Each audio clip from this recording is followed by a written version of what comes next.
क्या आप UPSC prelims 2026 crack करना चाहते हैं? तो आपको यूपीएससी का पैटर्न समझ आना चाहिए। टॉपर्स इस पैटर्न के मास्टर्स हैं। कुछ टॉपर्स तो अपने इंटरव्यू के सिर्फ 2 दिन बाद एग्ज़ाम देते हैं और क्रैक कर लेते हैं। पर ऐसा आपको करने के लिए कोई टिप्स या ट्रिक्स सीखने की ज़रूरत नहीं है। आपको चाहिए एग्ज़ामिनर का पर्सपेक्टिव, जिससे आप इन पैटर्न्स को पहचान पाएँ और उसे यूपीएससी के किसी भी पेपर पे अप्लाई भी कर पाएँ। आज हम इन्हीं में से 2 पैटर्न्स डिस्कस करने वाले हैं और एक पैटर्न का सब टाइप डिस्कस करने वाले हैं। सबसे पहला पैटर्न है कंपैरेटिव स्टेटमेंट्स, जिसमें आपको एक ही क्वेश्चन की अलग अलग स्टेटमेंट्स को कंपेयर करके आंसर को निकालना है।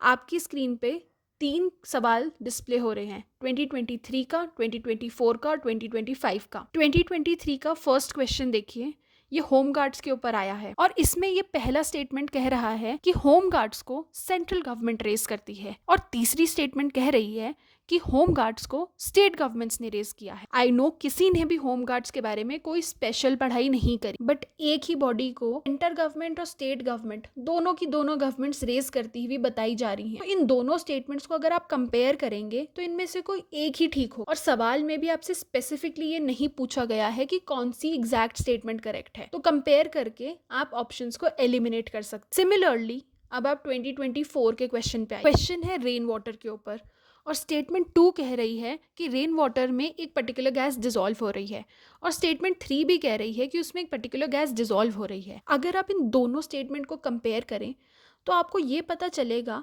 कि रेन वाटर में अगर एक गैस डिसॉल्व हो रही है तो दूसरी भी होगी। और हमें एसिड रेन के कॉन्सेप्ट से भी पता है कि रेन वाटर में गैसेस डिसॉल्व होती हैं। तो ये दोनों स्टेटमेंट्स या तो करेक्ट होंगी या ये दोनों ही गलत होंगी। तो इससे भी आप एलिमिनेट कर सकते हैं। आई नो आपको लग रहा होगा कि 2025 में तो शायद ये अप्लाई ही नहीं होगा या ये सब बदल गया है, लेकिन अब आप 2025 का क्वेश्चन चेक करें। ये क्वेश्चन आया है सीमेंट इंडस्ट्री। फर्स्ट स्टेटमेंट कह रही है कुछ ग्लोबल वार्मिंग से रिलेटेड, सेकेंड स्टेटमेंट कुछ सिलिका से रिलेटेड है और थर्ड स्टेटमेंट है लाइमस्टोन से रिलेटेड। अब आप इनको कंपेयर करो अगर, तो ग्लोबल वार्मिंग वर्सेस सिलिका और global warming versus limestone industry. इसमें आपको ये पता है कि लाइमस्टोन की इंडस्ट्री से एक highly polluting gas carbon dioxide निकल रही है और सिलिका जो कि पार्टिकुलेट मैटर है वो डायरेक्टली ग्लोबल वार्मिंग में कंट्रीब्यूट नहीं कर रहा है। एक ही स्टेटमेंट इससे डायरेक्टली लिंक्ड है, जो कि इसका आंसर भी है। पर इससे भी ज्यादा शॉकिंग चीज ये है कि यूपीएससी कुछ कुछ क्वेश्चंस को, कुछ कुछ टॉपिक्स को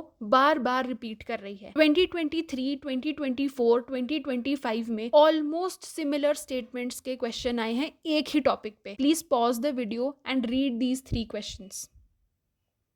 आपने देखा होगा ये ज्योग्राफी का स्टैटिक टॉपिक है और तीनों सालों में ऑलमोस्ट सेम स्टेटमेंट्स आई। इसमें कोई टिप या ट्रिक नहीं चलेगी, या तो आपको ये स्टैटिक नॉलेज आती है या नहीं आती है। लेकिन अगर आप यूपीएससी का पीवाईक्यू देख के जाएंगे तो आपको ये पता चलेगा कि ये टॉपिक आपको पढ़ करके जाना है। ठीक है, माना ज्योग्राफी के बारे में सबको पता चल गया है कि ये पढ़ करके जानी है, लेकिन फिर भी प्रीलिम्स तो सबका क्लियर नहीं हो रहा, क्योंकि पैटर्न्स अभी भी हैं और सारे पैटर्न सब नहीं देख पा रहे हैं। ये नेक्स्ट पैटर्न एक्चुअली यूपीएससी का लेटेस्ट इंस्टॉलमेंट है और ये है हैवी साइंस बेस्ड क्वेश्चन। 2024 का ये क्वेश्चन देखिए, ये एक टिपिकल साइंस बेस्ड क्वेश्चन है, ब्लड वेसल डायलेशन, बट ये यूपीएससी के जनरल स्टडीज में आया है। अब आप इसके ऑप्शंस चेक करिए। इसके अंदर से 2 गैसेज ऐसी हैं जिनका नाम आपने शायद सुना है और 2 जिनका शायद आपने कभी भी नाम नहीं सुना है। पहली गैस है नाइट्रोजन डाइऑक्साइड, ये एसिड रेन की मेन गैस है, और दूसरी गैस है नाइट्रस ऑक्साइड, ये ग्रीन हाउस गैस है। बची 2 गैसेस, नाइट्रोजन पेंटॉक्साइड और नाइट्रिक ऑक्साइड।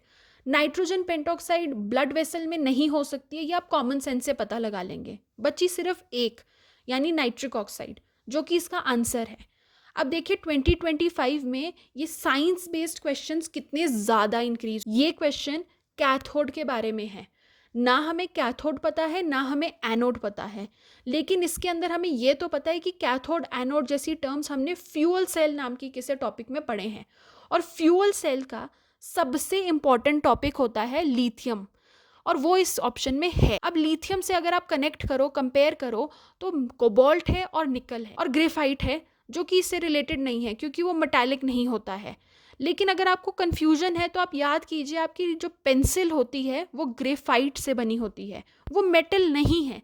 तो यहाँ से भी आप इस पैटर्न को ब्रेक कर सकते हैं। ये science based questions actually science से रिलेटेड है ही नहीं, ये सब एक पैटर्न को फॉलो कर रहे हैं। यूपीएससी के एग्जामिनर आपके रट्टा मारने की एबिलिटी को या साइंटिफिक नॉलेज को चेक नहीं कर रहे हैं, वो आपकी ability to solve patterns, that to under pressure, इस चीज को टेस्ट कर रहे हैं। Thank you so much for sticking around till the end, and if you really like this video, please give me a thumbs up, comment down below and subscribe to my channel. Thanks a lot.